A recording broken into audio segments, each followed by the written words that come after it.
Special intensive revision இதை பார்த்திங்கன்னா election commission இப்போ வந்து கொண்டு வந்திருக்குது. இதை எஸ்ஐஆர்னு சொல்கிறாங்க. எல்லோரும் பார்த்திங்கன்னா இந்த எஸ்ஐஆர் ஃபார்ம் ஃபில்அப் பண்ணி கொடுக்கணும். அப்போ தான் உங்களுக்கு ஓட்டர் ஐடி, உங்களுக்கு வந்து வாக்குரிமை இருக்கும் அப்படின்னு சொல்லுது. இப்போ இதை பற்றி நான் என்ன சொல்கிறேன்னா, இது பார்த்திங்கன்னா ஒன்றும் இல்லை. இப்போ ஆல்ரெடி வந்து நிறைய பேருக்கு வந்து ஓட்டு இருக்கும்.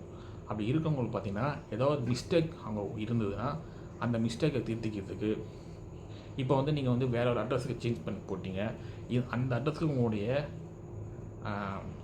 ஓட்டர் ஐடியை மாற்றணும் அப்படின்னா அதுக்கு நீங்கள் ஃபில்அப் பண்ணி கொடுக்கலாம். இப்போ புதுசாக இருக்க ஜென்சி இளைஞர்கள் அப்ளை பண்ணிங்க அவங்களுடைய புதிய ஓட்டர் ஐடியை அவங்க வந்து அப்ளை பண்ணி வாங்குறதுக்கு இந்த ஃபார்மை ஃபில்அப் பண்ணி கொடுக்கலாம். போகிறவங்க, அதாவது இறந்து போனவங்களுடைய பட்டியலை வந்து டெலிட் பண்ணவும், ஆல்ரெடி வந்து இப்போ இருக்க வந்து கள்ள ஓட்டுகளை வந்து குறைச்சி இந்த வாக்காளர் பட்டியலை வந்து முறைப்படுத்தவும் தான் கொண்டு வந்திருக்கிறது தான் வந்து எலெக்ஷன் கமிஷன் சொல்லுது. பார்த்திங்கன்னா வந்து வருடம் நடக்கிறது கிடையாது. இது வந்து எப்பப்போலாம் எலெக்ஷன் கமிஷன் தோணுதோ அப்பப்போலாம் நடத்தும் அப்படின்னு சொல்கிறாங்க.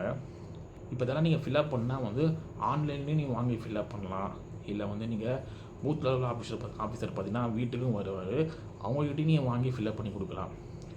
இல்லை ஆன்லைனில் ஃபில்அப் பண்ணுறது எந்த அளவுக்கு பர்ஃபெக்டாக இருக்குது அப்படின்னு சொல்ல முடியாது. ஆன்லைனில் சர்வர் டவுனாக இருக்கும். எல்லோரும் ஒரே சமயத்தில் எல்லோரும் போய் அந்த ஃபார்மை டவுன்லோட் பண்ணி ஃபில்அப் பண்ணி அப்ளை பண்ணணும் போகும்போது சர்வர் பிஸினால் கூட வந்து இந்த ஆன்லைனில் பதிவு செய்கிறது வந்து சாத்தியம் இல்லாமல் போகலாம். பூத் லெவல் ஆஃபீஸர் பார்த்திங்கன்னா வந்து வீட்டுக்கு வராமலையும் போகலாம். அப்படி வீட்டுக்கு வந்து அந்த வீட்டில் வந்து அந்த வாக்காளர்கள் இல்லாமல் போனால் கூட அந்த ஃபார்ம் அவங்க வாங்காமல் போகலாம்.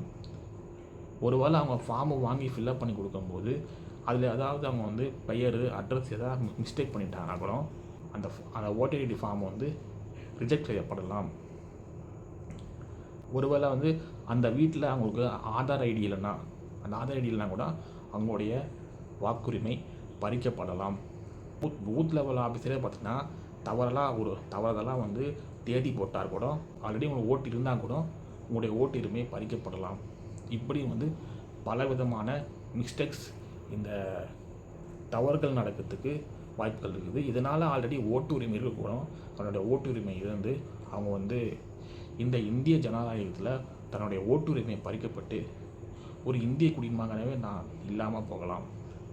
இப்படி பல மிஸ்டேக் இருக்குது. இதை வந்து அவங்க வந்து எலெக்ஷன் கமிஷன் கொண்டு வந்திருக்காங்கன்னா ஒரு நல்ல நோக்கத்தெல்லாம் கொண்டு வந்திருக்காங்க. ஆனால் வந்து ரொம்ப குறுகிய காலகட்டத்தில் கொண்டு வந்திருக்காங்க அப்படின்னு தான் சொல்லணும். இதை பற்றி நம்ம தான் முதல்வர் ஸ்டாலின் அவர்கள், டிவிகே கட்சியோட தலைவர் விஜய் அவர்கள் இவங்கெல்லாம் வந்து பேசியிருக்காங்க. அவங்களாம் பார்த்திங்கன்னா அவங்க கட்சியில் இருக்க அவங்களுடைய வாக்காளர்கள் வந்து எப்படியாவது ஓட்டு போடணும் அதுக்கான எதிர்ப்பு தெரிவிச்சிட்டாங்க. ஆனால் எப்படி இதை வாங்கி ஃபில்அப் பண்ணணும் அப்படிங்கிறதுக்கு எங்கள் கட்சிக்காரங்க உதவி பண்ணுவாங்க அப்படின்னு சொல்லிட்டாங்க. ஸோ இதனால் பார்த்திங்கன்னா நம்ம ஆல்ரெடி வந்து இந்த இந்திய நாட்டில் பிறந்திருக்கோம், ஒரு தமிழராக இங்கே வாழ்ந்துட்டுருக்கோம். நமக்கு வந்து ஓட்டு போகிறது, நம்முடைய வாக்குரிமைங்கிறது நமக்கு வந்து கொடுக்கப்பட்ட அதிகபட்ச நம்முடைய உரிமை. இந்த உரிமையை வந்து ஒரு பூத் லெவல் ஆஃபீஸர் வந்து நிர்ணயிக்கிறாரு.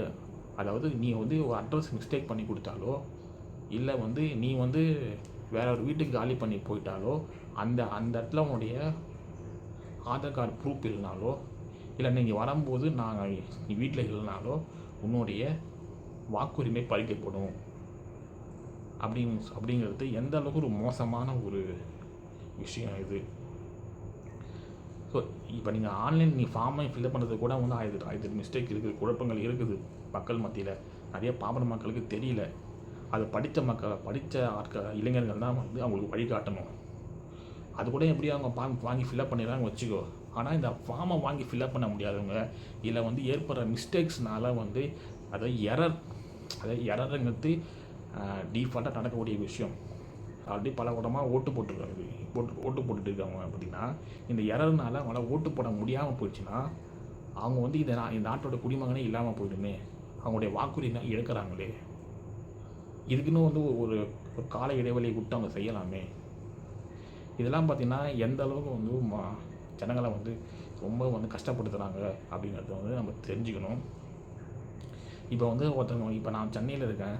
சென்னையிலேருந்து நான் வந்து வேறு ஒரு ஊருக்கு வந்து வேலை விஷயமா போயிட்டேன். மும்பை, டெல்லின்னு போயிட்டேன். இப்போ நான் பிறந்து வந்ததெல்லாம் சென்னையில். எனக்கு பார்த்திங்கன்னா வந்து ஓட்டு உரிமை இருக்குது. என்னால் இங்கே இல்லைன்னா எப்படி என்னால் என்னோடய ஓட்டு உரிமை என்னால் வாங்க முடியும்? எப்படின்னா நான் வெளியூருக்கு வேலை விஷயமா போயிருக்கேன்.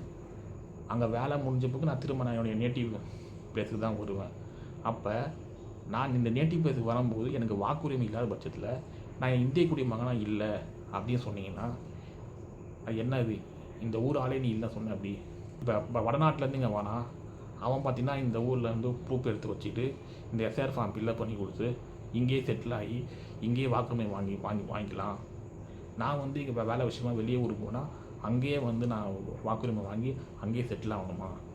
இப்படி பலவிதமான குழப்பங்களும் சிக்கல்கள் நிறைஞ்சிருக்குது.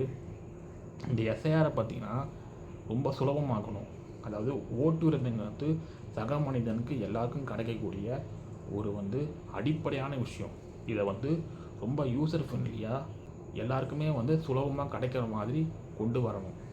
இதை ரொம்ப கஷ்டப்பட்டு காம்ப்ளிகேட் பண்ணி இதெல்லாம் நான் ஃபில்லப் பண்ண முடியாது, அதெல்லாம் எனக்கு ஓட்டு உரிமை வேணாம் அப்படின்னு ஒரு மனிதன் விலகி போகிற அளவுக்கு இருக்கக்கூடாது.